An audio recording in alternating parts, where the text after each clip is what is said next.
Okay,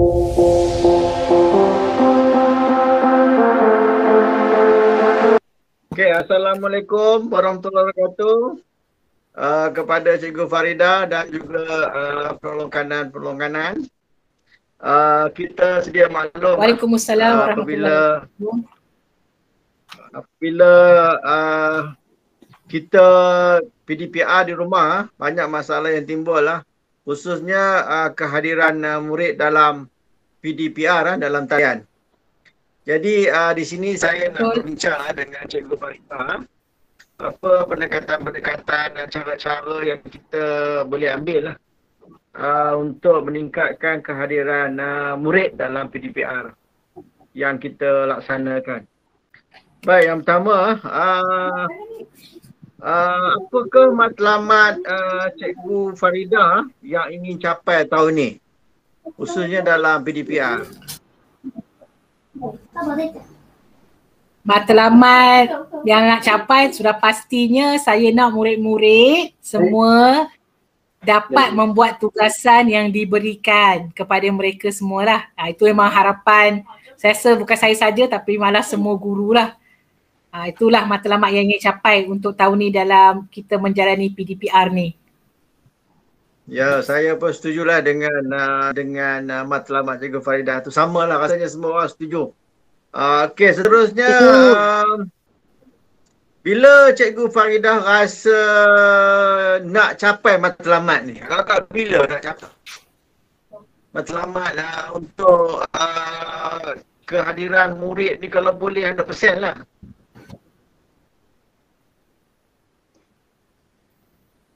Saya rasa kalau pada pandangan saya akan cuba lagi,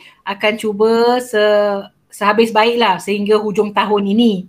Maaflah, maksud saya bukanlah hujung tahun ni kita PDPR lagi, tapi kalau berlakunya PDPR, maksudnya mungkin saya akan cuba untuk capai dalam tempoh yang orang kata terdekat lah, tapi walau bagaimanapun kita tak tahu sejauh mana PDPR ni.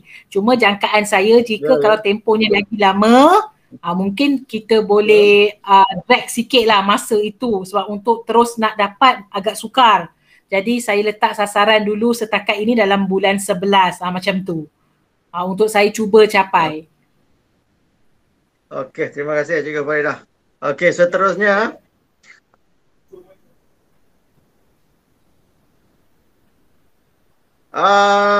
bagaimana Cikgu Farida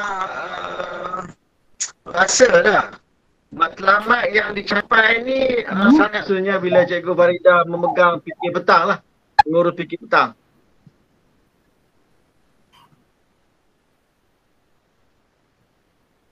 Okey? Okey, bagi saya kalau apa yang saya hasrat tu tercapai, maksudnya secara bila murid-murid buat tugasan, apa yang saya lihat, dan tentu saya sebagai fikir petang, saya nampak di situ orang kata yang tercapai ni adalah dari segi kita memberikan PBD kepada murid, daripada segi pentafsiran tu tahap. Kalau mereka buat tugasan, cikgu pun dapat menilai mereka, kan? Tapi jika mereka tak buat tugasan, jadi itulah yang menyebabkan kita rasa sukar nanti untuk memberikan mereka dalam bahagian pentafsiran itu. Dalam sebagai pentadbir, kita pun tahu untuk memberikan PBD ni, pentafsiran kepada murid adalah satu benda yang kita kena buat walaupun PDPR. Tapi jika mereka tak buat tugasan, jadi sukarlah untuk kita nak memberikan tahap penguasaan kepada murid tu nanti. Itulah saya rasa. Okey, jawapan yang tepat. Baik, Cikgu Farida rasa lah bila Cikgu Farida boleh ukur matlamat yang Cikgu Farida nak capai tentang kehadiran memuaskan lah dalam PDPR. Bila rasanya yang nak dicapai lah? Itulah ikut balik, kalau kata dari segi ukuran yang saya boleh nampak, kita boleh nampak ukuran berjaya tak PDPR kita ataupun orang kata berjalan dengan baik atau tidak, berdasar kepada apa pencapaian TP yang anak murid saya dapat nanti. Jadi jika kalau saya rasa anak murid saya dapat TP yang lebih tinggi, lebih baik. Jadi saya rasa kat situ saya telah capai. PDPR saya berjaya dengan jayanya. Tapi jika anak murid saya berada di tahap yang 2 atau 1, jadi saya rasa dekat situlah yang menyebabkan saya rasa saya masih gagal lagi lah dalam menarik mereka untuk mendapat TP yang lebih baik. Sebab sebenarnya untuk dapatkan TP, dia sebenarnya tak susah juga sebenarnya kalau untuk dapat tahap 3 minimum. Sebab tahap 3 minimum tu dia dengan bimbingan guru. Maknanya murid kita boleh dapat, insyaAllah dengan tahap 3 tu. Tapi cabaran sekarang ni macam saya kata tadi lah, bila murid tak menghantar tugasan. Jadi tidak adil, bila dia tak hantar tugasan, so agak sukar untuk kita nak memberikan TP. Bila tak buat tu, memang susah sangatlah untuk kita nak menilai lah. Tapi apa-apa pun, ukuran yang dapat saya rasakan saya capai atau tidak tu adalah melalui dengan TP yang anak murid saya dapat tu nanti. Dan itu sangat penting. Memang TP pada mereka untuk PBD ni sangat penting lah dalam PDPR ni. Okay, alright. Okay, bagaimana situasi sekarang juga Faridah? Berkenaan dengan khususnya lah dengan kehadiran murid kita lah bila kita laksanakan PDPR. Keadaan sekarang? Keadaan sekarang ni kalau kata dari segi, mungkin bukan semua kelas Cikgu Azman saya rasa. Cuma saya bercakap bagi kelas yang saya mengajar. Okay, kelas yang saya mengajar dan subjek yang saya mengajar. Mungkin subjek yang saya mengajar elektif, adalah subjek elektif. Bila saya nampak walaupun kelas tu kebanyakannya murid tu adalah murid yang sebelum kita ada tengok dalam bulan 3 tu hari kan. So mereka berada dalam TP yang baik sebenarnya. Okay, murid yang bagus. Tetapi bila subjek tu subjek elektif, saya nampak lihat penglibatan mereka tidak ramai. Penglibatan mereka tidak ramai seperti subjek teras. Okay? Tetapi subjek macam satu lagi, subjek bahasa Inggeris, mungkin saya mengajar kelas, memang secara jujurnya kelas tu kebanyakan muridnya adalah murid yang berada di tahap 3 ataupun tahap 2 sebenarnya kelas yang saya mengajar tu. Jadi dekat situ pun saya nampak cabaran mereka, mungkin mereka susah juga nak terlibat dengan kelas PDPR saya kerana murid yang terlibat setakat ni daripada 24 pelajar di kelas yang saya sebut tadi tu tahun 3, hanya dalam 8 atau 10 orang sahaja yang akan masuk. Jadi saya kekurangan lagi 14 orang ni lah yang memang tak timbul langsung sepanjang PDPR berlaku, tak timbul langsung, tak tahu pergi mana. Tapi apa yang saya boleh sifatkan dekat situ ya, mungkin kebanyakannya murid yang saya tengok, yang saya ngajar tu di kelas bahasa Inggeris ni, kebanyakannya dari segi sosial ekonomi. Mereka berada dalam keluarga yang agak susah sikit lah. Jadi saya faham mungkin di situ ada berlaku mungkin kongsi peranti ataupun mereka tidak ada peranti. Jadi itulah yang saya nampak memang agak sukar lah dari penglibatan murid sekarang.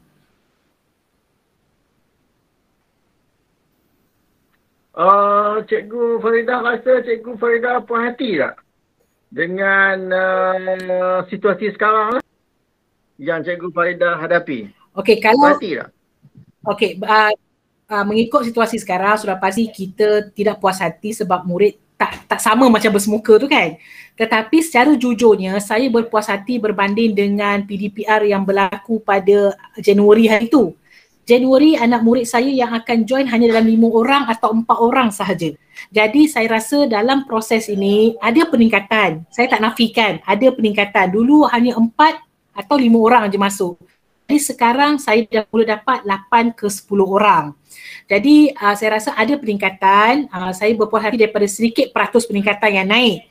Tapi walau bagaimanapun sedikit kekecewaan tu tetap ada sebab baki lagi 14 orang yang tidak muncul tu menyebabkan saya terasa jugalah kan. Sedangkan kadang-kadang kita telah ingatkan dalam grup WhatsApp juga. Saya ada buat juga solusi macam mana untuk menarik minat pelajar ni kan. Kadang-kadang saya bagi mereka main game. Siapa siap kerja sekolah saya boleh main game ni. Tapi saya nampak cara tu pun masih belum menarik ramai lagi. Baru tarik dalam 10 orang aja. So saya rasa mungkin saya perlukan pendekatan yang lain lagi lah. Saya akan terus cubalah untuk dapatkan lagi 14 orang ni. Okey. Seterusnya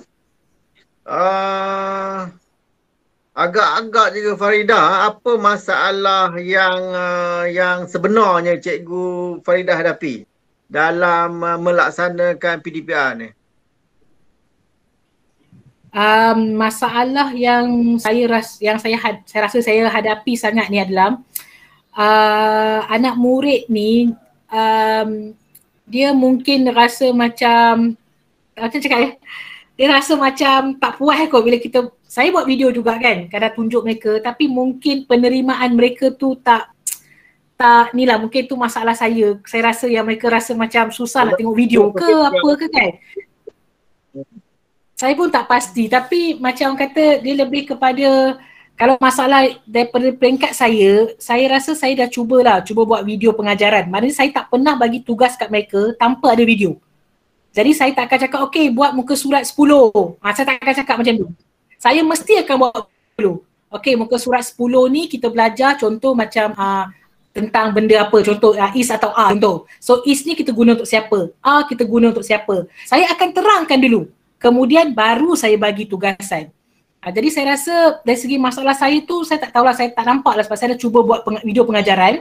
Tapi anak murid saya masih tak dapat juga lagi nak menjawab soalan. Tetapi saya rasa mungkin masalah macam saya katakan tadi lah, masalah ni di luar di luar plan kita, di mana saya faham situasi sekarang ibu bapa bekerja. Bila mereka bekerja, balik dah penat, petang apa semua kan. Jadi handphone tu ibu bapa mungkin tak sempat nak tunjuk dekat anak tentang kerja rumah atau apa. Jadi mungkin itulah saya rasa masalah yang saya hadapi, kerjasama atau sokongan daripada parents yang agak kurang lah di peringkat kelas saya lah. Mungkin bukan semua kelas ya cikgu, ni saya boleh kata melalui kelas saya sebab ada kelas saya tengok perlibatan mereka mungkin bagus. Ini saya rasa sokongan ibu bapa saya lah agak kurang sikit. Okey. Ada tak selain daripada itu pilihan yang ada untuk mengatasi masalah ni? Ada tak jalan lain? Ada pilihan lain untuk mengatasi masalah yang kita hadapi sekarang?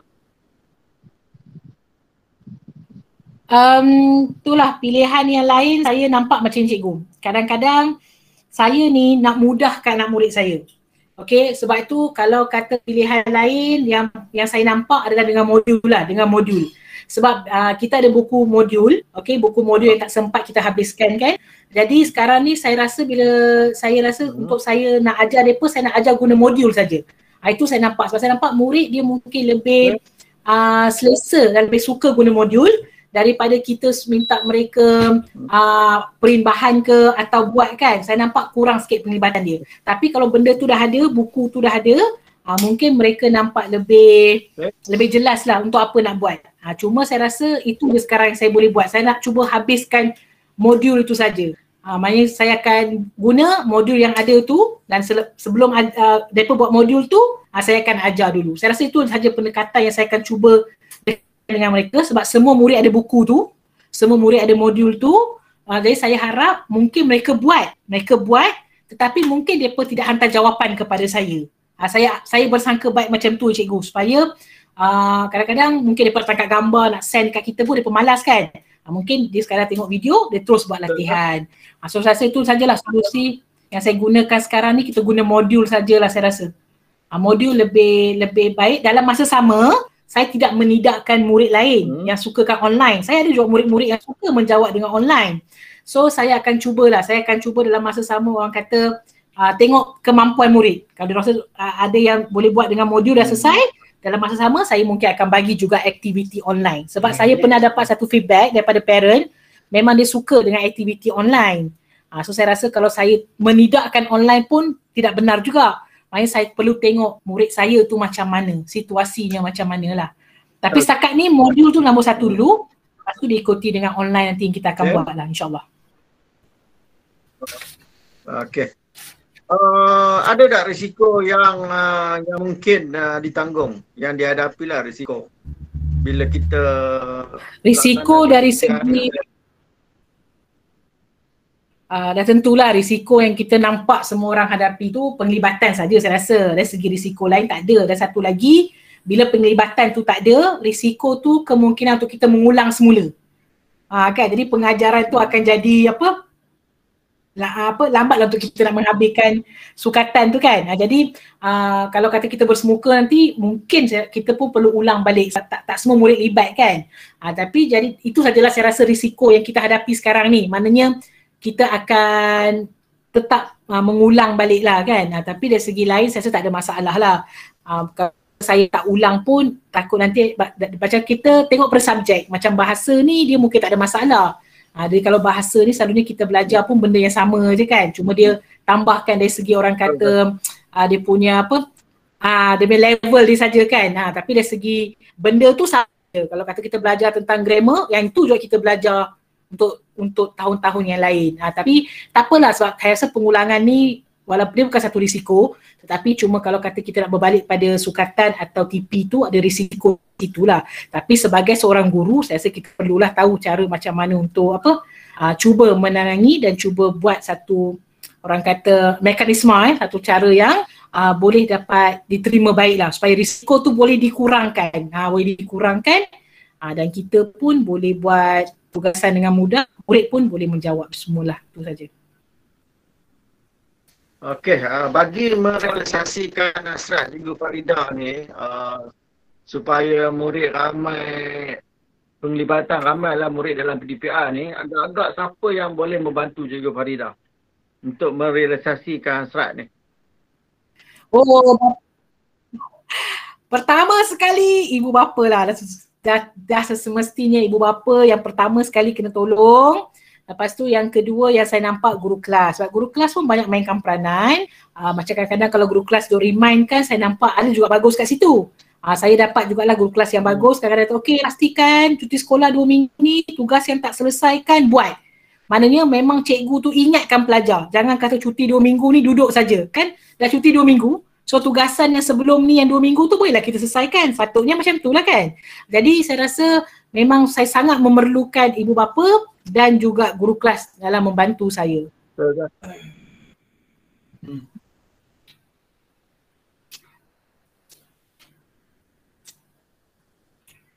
Okey, betul. Saya setuju tu.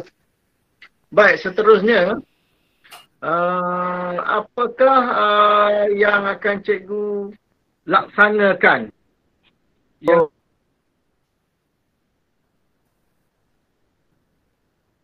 supaya pelibatan murid ni lebih memuaskan lagi?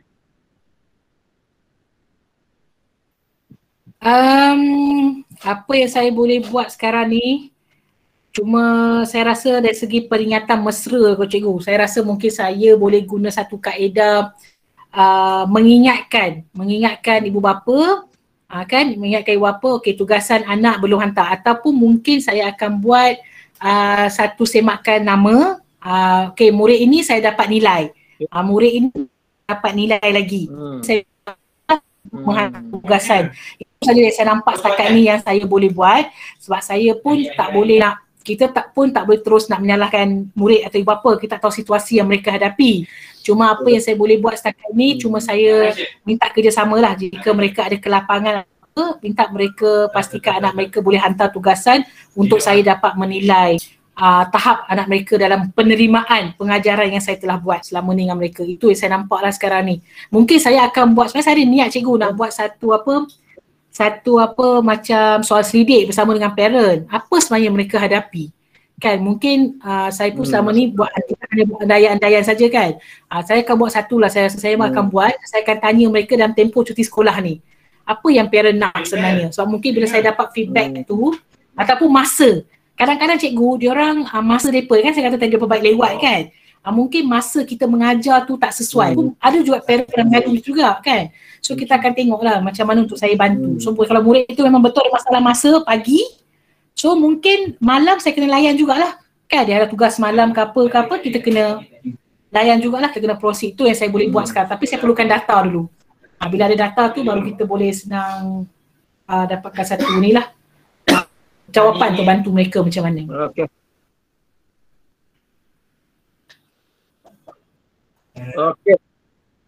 Okey, betul.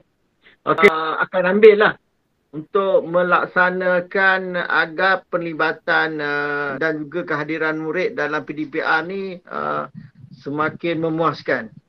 Ada langkah-langkah yang akan diambil. Ya, cikgu sudah pasti cikgu ada langkah-langkah dia tu. Tadi saya cakap tadi, pertama sekali saya akan ambilkan data dulu. saya nak tengok macam mana parents di peringkat saya ni, tetapi secara jujurnya saya akan buat untuk subjek teras dululah. Okey, saya akan buat untuk subjek teras saja dulu untuk kelas 3 haian saja. Saya akan dapatkan maklumat tu dan seterusnya saya ada niat juga nak minta anak murid saya ni untuk guna Google Classroom. Saya nak sebab KPM dah berikan satu tapak yang tu kan, tapak percuma untuk kita. Tetapi saya akan cuba mengajar anak murid saya untuk mengenal apa tu Google Classroom. Sekurang-kurang dalam tu ada banyak aktiviti boleh buat.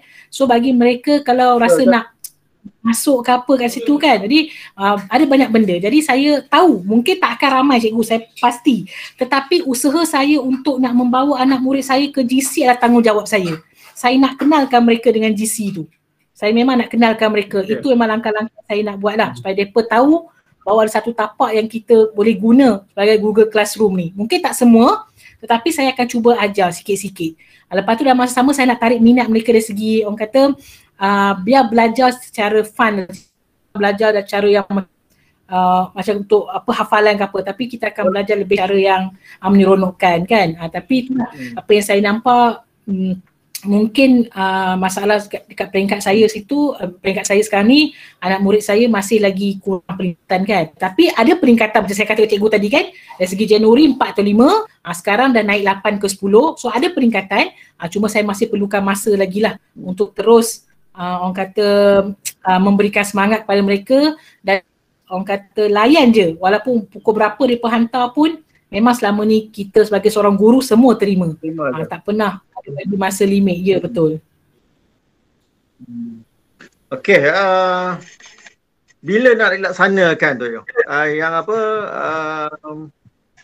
yang classroom tadi tu?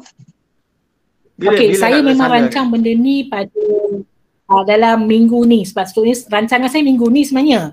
Sebab saya tak nak kacau masa buka sekolah nanti. Buka sekolah kita dah mula bagi latihan, dah mula mengajar. So patutnya minggu ni, tetapi ID anak murid saya masih saya tak dapat lagi. Saya masih belum dapat ID daripada guru ICT. Sebab ada murid yang berlaku pindah masuk tu kan. Jadi saya minta dia tolong sortkan semua anak murid saya. Baru saya akan beritahu kat parent, ini ID dia. Kemudian saya akan buat step langkah. Macam mana nak masuk Google Classroom hanya menggunakan handphone sahaja. Mai tak payah, parent tak payah kata Allah kena ada laptop. Tak, saya akan buat sepatutnya minggu ni. Secara jujurnya patutnya minggu ni. Tetapi saya masih belum terima ID lagi lah. Jadi kalau belum mungkin selagi saya tak dapat ID, saya tak boleh beritahu kat parent lagi, mereka tak tahu. Jadi saya kena tunggu ID dulu baru parent boleh sign in dalam Google Classroom. So saya tunggu dulu lah tengok macam mana respon. Tapi saya memang akan try benda tu. Saya akan cuba. Saya akan cubalah. Okey. Kalau kat minggu ni kiranya Google Classroom ni nak dilaksanakan, adakah kemungkinan yang akan halangan yang mungkin Cikgu Faridah akan hadapi bila nak laksanakan Google Classroom ni? Okey, halangan tu saya rasa dia satu je lah. Mungkin parent dia tak biasa lagi. Lepas tu dari segi nak install tu kan, kita kan nak install aplikasi Google Classroom tu. Jadi mungkin dari segi apps tu lah. Mereka rasa macam mungkin susah untuk mereka nak install ke apa untuk pertama kali kan. Tapi saya rasa dari segi penglibatan mungkin macam saya kata cikgu takut ada tak dapat kerjasama daripada parent je lah. Ataupun mereka beranggapan handphone mereka susah nak install. Kadang-kadang benda tu kan akan makan dia punya storage kan. So itu mungkin cabaran yang saya akan hadapi lah. Tapi dalam masa sama, parent kalau tak nak guna apps pun, dia nak type terus portal Delima tu pun boleh. Tapi saya rasa takut bila type ni kan takut terlupa cara pula kan. So lagi mudah kalau ada apps. Bila ada app, dia dah automatic. Bila kita buka je, terus keluar. Lepas tu bila senang untuk mereka nak access lah.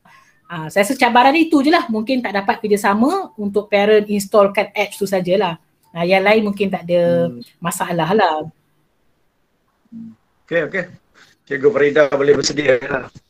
Sekiranya perkara tu akan berlaku. Baik, soalan yang terakhir Cikgu Faridah.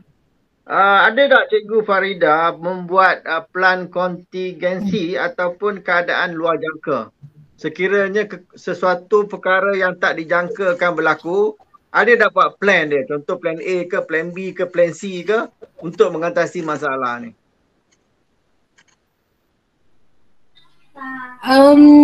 Saya tak adalah buat secara macam apa ya, kata satu baca dokumentasi ke apa tu, tak adalah cikgu. Tapi kalau kata bila kita buat satu pengajaran tu, saya boleh jangka anak murid saya ni nanti mesti ada masalah di mana. Kita boleh jangka, itu cikgu kan.